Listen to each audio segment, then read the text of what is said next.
Speed का ratio A और B का स्पीड का रेशियो क्या दे रखा है क्वेश्चन में? स्पीड का रेशियो क्या दे रखा है? 20:13। तो जो स्पीड का रेशियो होगा वही डिस्टेंस का रेशियो होगा, तो ये भी कितना हो जाएगा? 20:13। क्यों स्पीड से डिस्टेंस में आए? क्योंकि डिस्टेंस को हम किससे कंपेयर करेंगे? समझ आया? वहाँ पे जैसे टाइम में चेंज किया था, वहाँ 16 मिनट दिया था, तो कंपेरिजन ज़रूरी है ना? अब ये बताएं, ए कवर करने में 20 यूनिट चला, बी कवर करने में 13 यूनिट चला, डिस्टेंस कवर करने फाइनल मीटिंग पॉइंट, मान ली मीटिंग पॉइंट को मैंने एम से डिनोट कर दिया, तो दोनों में कितने यूनिट का डिफरेंस है? 7 यूनिट का। 7 यूनिट का डिफरेंस है। क्वेश्चन में इनिशियली ए और बी में कितने का डिफरेंस है? 350 मीटर का। कितने का डिफरेंस? तो 7 यूनिट्स कॉरेस्पॉन्ड्स टू 350 मीटर। तो एक यूनिट में कितना हो गया? 7 5 35, 50 मीटर। एक यूनिट में कितना हुआ? 50 मीटर। ए कितना चलेगा? ए को टोटल कितना चलना है? 20 यूनिट ना। तो एक यूनिट में अगर 50 मीटर तो 20 यूनिट में कितना हुआ? हाँ 2000, ये 2000 मीटर चलेगा 50 × 20। और बी कितना चलेगा?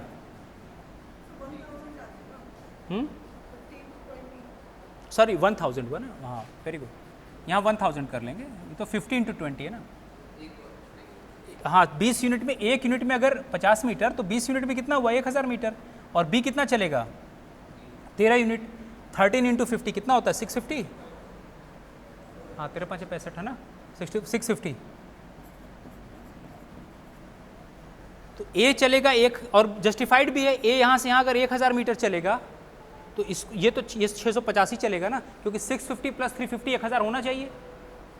ठीक है, तो अब वहाँ वो मुझे लग रहा है क्वेश्चन मैंने छोड़ दिया था, हालांकि अच्छा दोनों आंसर इसमें 1000 मीटर भी दे रखा 650। तो फिर यहाँ ये ज़रूरी है कि विनिंग पॉइंट, ये जो क्या नाम है, विनिंग पॉइंट जो है, मान लें विनिंग पॉइंट ये जो एम है, ये किससे पूछ रहा है? ए से पूछ रहा है कि बी से? अगर बी से पूछेगा तो आंसर क्या होगा? 650 मीटर। और ए से पूछेगा तो कितना होगा? 1000 मीटर। ठीक है, तो अगर ए से है तो 1000 मीटर। आंसर में दिया क्या था मैंने? 600 दिया, 1000 दिया था।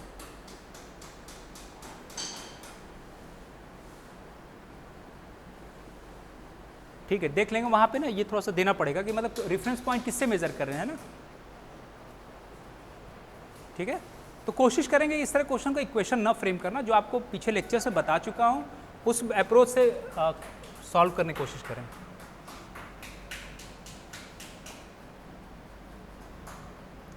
और कोई क्वेश्चन है इसका? एक क्वेश्चन और था शायद, स्पीड डिस्टेंस एंड टाइम का। मैं चाह रहा हूँ एक जैसे क्वेश्चन पर एक जो कवर कर दूँ तब।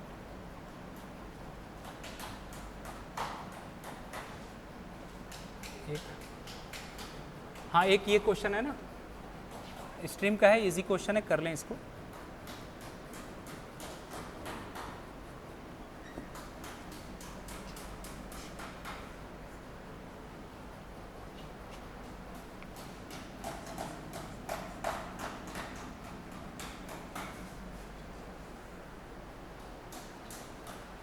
ये तो आसान क्वेश्चन रहा होगा, कर लिया होगा सबने, है ना। चलिए को रिकॉल करा देते हैं। हम लोगों ने क्लास में इसका कुछ डायग्राम बनाया था, up stream speed, down stream speed क्या होती है ना। एक बार हल्के सा डायग्राम, रफ डायग्राम बना के हमेशा एग्जाम में ना रिकॉल कर लिया करें। मान ले रिवर की स्पीड जो है, या स्ट्रीम की स्पीड, या रनिंग वाटर की स्पीड है y km/h। मान ले km/h, और यहाँ मिनट पे दे रखा है। अच्छा यहाँ पे यूनिट सेम करना पड़ेगा, देख लें इस क्वेश्चन में यूनिट सेम नहीं है। y km/h, ठीक है, y km/h।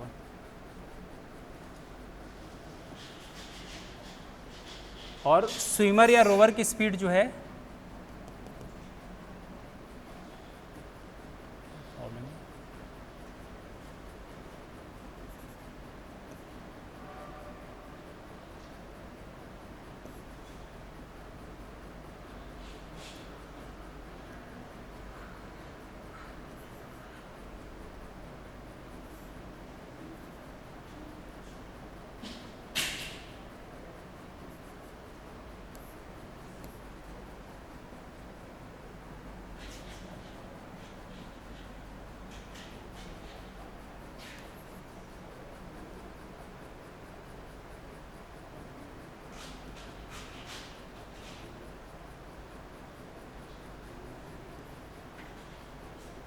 चल ठीक है, इतना कर।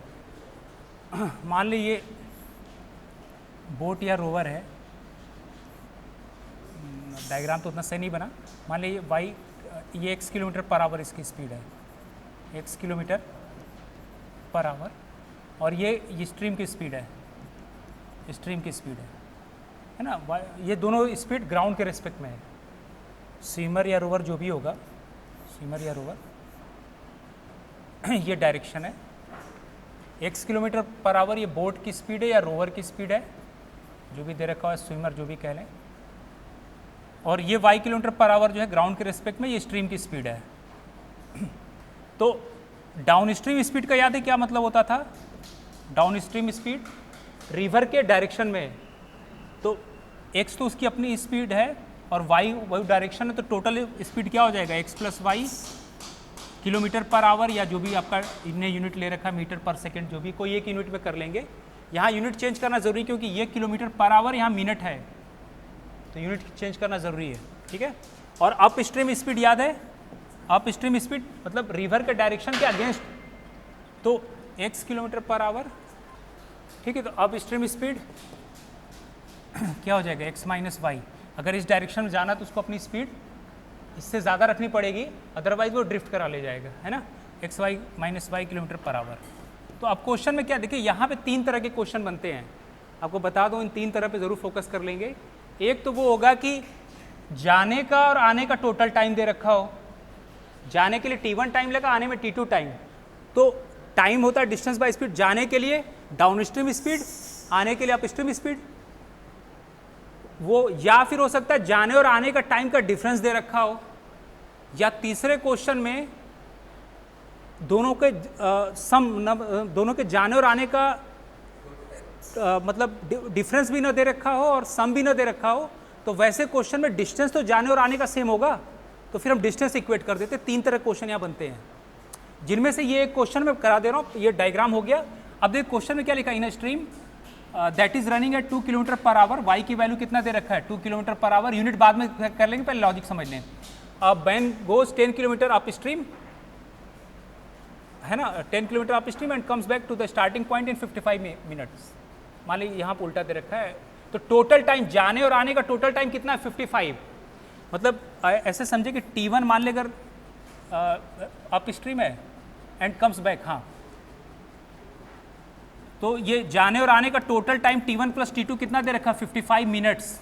55 मिनट्स। टाइम क्या होता है? Distance by speed. कितना किलोमीटर जाना है? 10 किलोमीटर ना, तो 10 किलोमीटर 10 अपॉन जो इसकी स्पीड होगी, y तो ऑलरेडी आपको दे रखा है, हालांकि मुझे यहीं पे कन्वर्ट कर देना चाहिए था, ये तो y दे रखा है। पहले इक्वेशन लिखते हैं, फिर बाद में कन्वर्ट कर देते। ये हो जाएगा x प्लस 2 और ये हो जाएगा x माइनस 2, तो इक्वेशन हो जाएगा 10 upon, obvious up stream speed, up stream speed है तो ये x माइनस 2 हो गया, time distance upon speed, plus उसी 10 किलोमीटर को डाउन स्ट्रीम स्पीड से कवर कर रहा है x प्लस 2, और ये कितना आ जाएगा? दोनों टाइम मिला के कितना? 55 को किस में चेंज कर लिया? 60 से डिवाइड कर दिया, क्योंकि किलोमीटर पर आवर में एक्चुअल में 55, ये तो ऑलरेडी किलोमीटर पर आवर में था, उसको वैसे रहने दिया, सिर्फ 55 मिनट्स को कर लिया। तो ये काटेंगे कितना आ जाएगा? 11/12। तो ये इक्वेशन हो गया। तो या तो एलसीएम लेके सॉल्व कर लें, या आपके पास आंसर दे रखा है ना, x की वैल्यू रख के यहाँ देख ले, जो left hand side right hand side equal है वो आंसर हो गया। तो x की वैल्यू वैसे दे क्या रखा आंसर, रख के देख लेना। अब मान ले मैं 22 रखता हूँ, तो 22 माइनस 2 20, 10/20 कितना हो गया? 1/2, 1/2 प्लस, और यहाँ पे हो गया 10/22, 24। तो ऐड करके देख ले 11/12 किसके साथ आएगा? क्या दिया आंसर है क्या? 27 का आंसर कितना है? 22 है। तो जरा इसको एलसीएम लेके देखें कितना आ जाएगा। इसको छोटा कर लेना यहीं पे, और 2 5 ज़ा 10, सॉरी 5 2 क्या कर रहा हूँ, 2 5 ज़ा 10 और 2 12 ज़ा, तो 1/2 प्लस 5/12। तो नीचे इसको क्या बना लें? 6 से ऊपर नीचे मल्टीप्लाई कर दिए, 12 हो जाएगा, ये 6 हो जाएगा, 6 नीचे 12 12 7 हो गया, 5 + 6 11 हो गया। वेरी एग्री कर गया? नीचे एलसीएम सेम कर लिया तो हो गया सॉल्व। ठीक है, इक्वेशन फ्रेम करना समझ आ गया, यूनिट सेम कर लेंगे। एक क्वेश्चन और करा के एंड करता हूँ।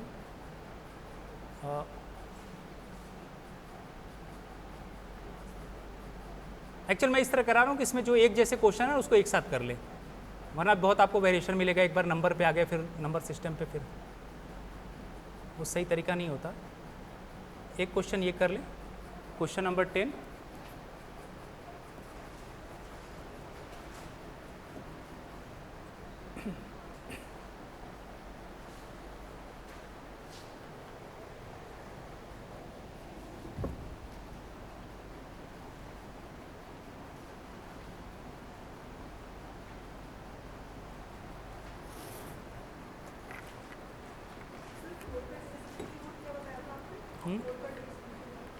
क्या लास्ट की 2 डिजिट?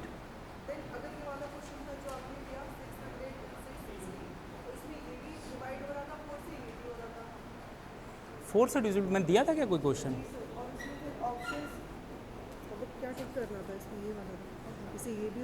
नहीं, ये क्वेश्चन अलग है। ये तो पहले वो 5 डिजिट नंबर का जो पूरा सेट बनेगा ना, उनमें से ऐसे कितने नंबर जो 4 से डिविजिबल, ये क्वेश्चन अलग हो। मैं करा दूंगा, मैं करा दूंगा। नहीं, ये उसी क्वेश्चन से लिंक है ना, यहाँ लिखा है ना in question direction, question number 75 to 79, ये 70 उसी में तो 77 है।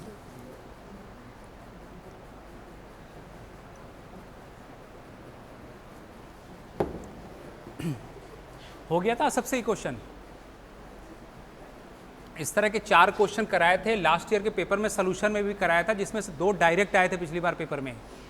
और मैंने वो एक पॉइंट भी बताया था, जो ऊपर नीचे जब कॉमन हो तो आप मल्टीप्लाई करने में जहाँ गलत होता वो एग्जैक्टली वही क्वेश्चन आया था। डिविजिबिलिटी में 4 तरह के क्वेश्चन है जो वेरिएशन होगा। ठीक है, तो पुराने लेक्चर्स में है, आप एक बार देख लेंगे। थोड़ा सा मैं यहाँ सेलेक्ट करा देता हूँ। देखिए 20 पे पावर 23, इसको 17 से डिवाइड करना, रिमाइंडर क्या होगा? तो पहले मैंने बताया था कि जब आप रेफरेंस लाइन 17 को 0 मानेंगे तो 17 पे पावर 34, और ये 17 को 17 से डिवाइड कर रिमाइंडर 0, 34 को 17 से डिवाइड रिमाइंडर 0। ठीक है, तो 18 को क्या लिखेंगे? 1। 18 को 17 डिवाइड कर रिमाइंडर कितना है? 1। एक यूनिट पीछे होता तो क्या लिखते? 16 को क्या लिखते? -1, है ना। और दूसरा ये बताया था कि या तो आप डायरेक्ट, चलो मैं दोनों मेथड से कर लूँ। यहाँ पे 17 है ना, तो ये पहले ये क्वेश्चन इक्विवेलेंट हो गया। एक्चुअल में 20 जो है ना, इससे 3 यूनिट आगे होगा 20, तो इसको क्या लिखेंगे? 20 को जब 17 से डिवाइड कर रिमाइंडर कितना आ गया? 3। तो ये क्वेश्चन इक्विवेलेंट हो गया। सॉल्व करना 3 पे पावर 23 डिवाइडेड बाई 17। तो आपको सॉल्व करना है 3 पे पावर 23 डिवाइडेड बाई 17, ये रिमाइंडर निकालना है। ट्रिपल साइन में रिमाइंडर के लिए यूज़ कर रहा हूँ। ठीक है, तो या तो आप इस वाले अप्रोच से भी कर सकते हैं, चलो उस पर बाद में आएंगे। पहले आपको बताया था डायरेक्ट, अब एग्जाम पॉइंट ऑफ व्यू से डायरेक्ट आप 17 जो नीचे नीचे है ना, उस नंबर का फाई निकाल दिया करें। प्राइम नंबर एक्जैक्टली एक कम हो जाएगा, सब रिकॉर्डेड लेक्चर में करा चुका हूँ। ये जो 16 आया, इससे इसके पावर में डिवाइड कर लेते हो, और ये डायरेक्ट बता देगा कि कितना मिनिमम पावर, सॉरी मिनिमम कह रहा हूँ, a to the power 5n divided by n, ये रिमाइंडर 1 देता है जब a और n का GCD 1 हो। a और n का GCD 1 हो, तो यहाँ 3 और 17 का GCD 1 है। 3 और 17 में कुछ भी कॉमन नहीं है, तो आप डायरेक्ट ये रूल लगा लें, अदरवाइज कॉमन फैक्टर बाहर करके लगाते हैं और फिर बाद में कॉमन फैक्टर से मल्टीप्लाई कर देते हैं। सब रिकॉर्डेड लेक्चर में करा चुका हूँ। तो अब 16 से डायरेक्ट यहाँ टेबल पढ़ लें। इसमें 3 पे पावर 16 कॉमन ले लें, तो 16 1 जा 16, रिमाइंडर कितना बच गया? 7 अलग कर लें, डिवाइडेड बाई 7 है ये क्वेश्चन। तो 3 पे पावर 16 डायरेक्ट 1 दे देगा इस रूल से। बेस 3 है कि जहाँ पे 5 ऑफ n 16 आया, 16 और डिवाइड करना है आपको 17 से। ये बॉक्स रिजल्ट से डायरेक्ट 1 आ जाएगा, आपका कंप्यूटेशन टाइम बच जाएगा, अदरवाइज आपको पूरा कंप्यूट करना पड़ेगा। तो अब सिंपली 3 पे पावर 7 को सॉल्व करना है। रिमाइंडर का रूल होता है कि चाहे आप अलग अलग मल्टीप्लाई करके रिमाइंडर लें, चाहे अलग अलग डिवाइड कर, आंसर पे कोई फर्क नहीं पड़ेगा, चाहे वो सम में दे रखा है चाहे प्रोडक्ट में दे रखा है। तो हमने वो टेक्निक यूज़ किया। तो अब क्वेश्चन ये हो गया 3 पे पावर 7 डिवाइडेड बाई 17, इसका जो रिमाइंडर होगा वही आंसर होगा। 3 पे पावर 7 को आप लिख लें 3 स्क्वायर इंटू 3 स्क्वायर इंटू 3, या 3 पे पावर 7 बचा है, सही है। तो 3 क्यूब ले लेना। अच्छा ये मैंने गलत लिख दिया, तो 4 1 5 ही हुआ ना। 3 क्यूब 3 क्यूब है ना, 3 3 6 और एक 1 7, 3 क्यूब कितना होगा 27, 27 इंटू 27 इंटू 3, सही है। 27 को जब मैं 17 से डिवाइड करूँ रिमाइंडर कितना आएगा 10, तो यहाँ लिख लिया 10 इंटू 10 इंटू 3, 10 10 ज़ा 100, ठीक है। मतलब अब या तो आप डायरेक्ट कर ले या 17 के मल्टीपल पे 17 6 ज़ा कितना होता है 102, तो 102 से जस्ट पीछे 2 यूनिट पीछे है, तो 100 को मैं रिप्लेस कर दूंगा -2 से, तो 10 इंटू 10 कितना हो गया -2 इंटू 3 हो गया -6। निगेटिव आंसर वहाँ होगा नहीं, आंसर ये भी सही है। तो जब भी निगेटिव आंसर आ जाए -6 में तो 17 उसमें ऐड कर दिया करें, ये 17, तो -6 + 17 कितना हो गया 11, तो आंसर कितना हो गया 11, ठीक है। ये सब लेक्चर में करा चुका हूँ क्लास में, सब टोटल करा चुका हूँ। मतलब फाई ऑफ n का फार्मूला होता है n into 1 - 1 by P into 1 - 1 by Q and so on. Actual में क्या होता है ना, किसी भी नेचुरल नंबर को हम प्राइम के पावर्स में लिख सकते हैं, p पे पावर a, q पे पावर b, r पे पावर c। तो एक ये यूलर्स का रिजल्ट है, बहुत आसान हो जाए, इससे कैलकुलेशन टाइम बच जाता है। नहीं, वो आंसर मैंने करेक्ट करा दिया था, 11 होगा, गलत आंसर 11 होगा। तो ये ना जैसे मुझे 17 है ना, तो 17 तो खुद प्राइम है, तो 17 को मैं लिखूंगा 17 टू द पावर 1, तो फाई ऑफ 17 इस नंबर का निकालना है, 17 n की वैल्यू 17 हो गई और एक ही अकेला प्राइम है 1 - 1 बाई 17, तो ये हो गया 17 इंटू 16 बाई 17, तो 17 कट जाएगा 16 होगा। तो ये एक्चुअली ये बॉक्स रिजल्ट डायरेक्ट बता देता है, जो जिस नंबर से डिवाइड करना है ना उसका पहले 5 इस फार्मूले से कंप्यूट कर लिया करें। प्राइम के केस में एक्जैक्टली एक कम हो जाता है, जैसे 17 है ना तो 5 उसका एक कम आएगा, 16 आएगा प्राइम के केस में सिर्फ। उससे उसके पावर में डिवाइड करके ये इतना डायरेक्ट 1 आ जाएगा, तो बस बच्चे को सॉल्व करना होता है। या अगर ये मेथड नहीं समझ में आता तो आप लोग वो कर सकते हैं, जो नंबर लाइन का मेथड, उससे रिजॉल्व कर सकते हैं।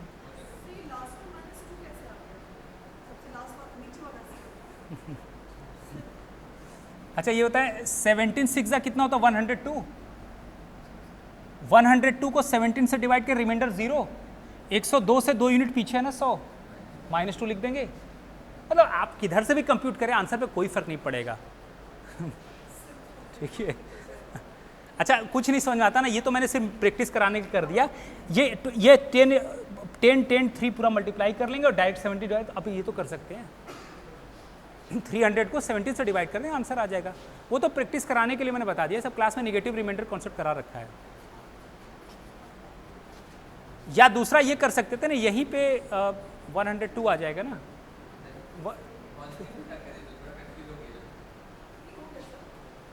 अच्छा यहाँ पे भी कर सकते थे,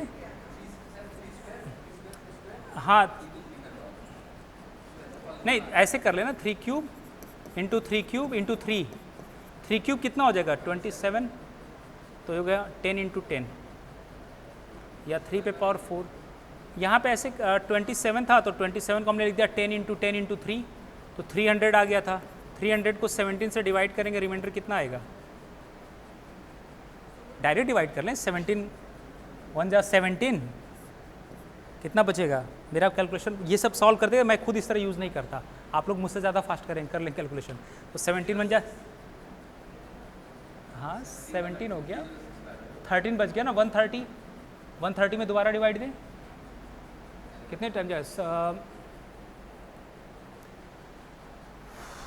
देख लें, 121 आएगा, 7 के मल्टीपल में यूनिट पे से 1 होगा तो 11 बचेगा। मेरे सोच से कर लेंगे खुद, हाँ कर लेंगे, या ये कर लेना या 3, अच्छा पेज यहाँ पे खुद से कर लेंगे, ये सब खुद से जब प्रैक्टिस करेंगे तो आपका आ जाएगा, कोई बड़ी चीज़ नहीं है ये सब। वो उस तरह भी लिख सकते थे 3 square into 3 square into 3 square into 3, एक पिछले साल के भी रिकॉर्डिंग में कराया था, देखेंगे वहाँ पे भी जो बचता है ना वो भी मतलब सॉल्व करने में टाइम लगता है। तो इस तरह से निगेटिव रिमाइंडर का मेथड यूज़ करेंगे तो और आसान होता है। वो जब क्वेश्चन आप सेट से लगाएंगे तो आपको समझ में आ जाएगा। ये हो गया 9 इंटू 9 इंटू 9 इंटू 3, तो 9 9 से 81, हाँ यहाँ ये बल्कि आसान होगा, 9 इंटू 3 कर लें, 27 इंटू और 9 इंटू 9, तो 27 को 10 से डिवाइड किया 10 आ जाएगा ना, 17 से डिवाइड, सबसे आंसर एक आएगा 10 इंटू 9 इंटू 9। और फिर वहाँ पे भी करना पड़ेगा 81 को 17 से डिवाइड करें कितना आएगा 18 13। अच्छा 9 इंटू 81 को, मतलब आप ये कह रहे 10 इंटू 81 को 17 जो है रिमाइंडर 13 आएगा।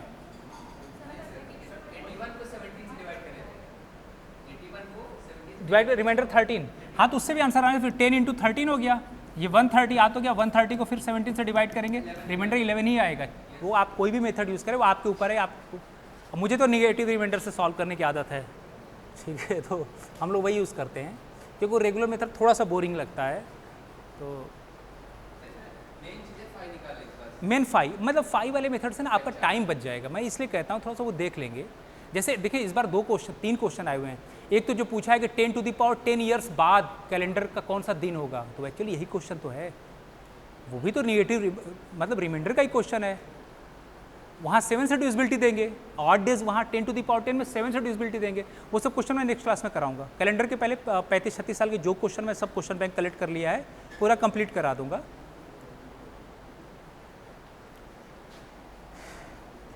ठीक है, आज इतना रहने देते हैं।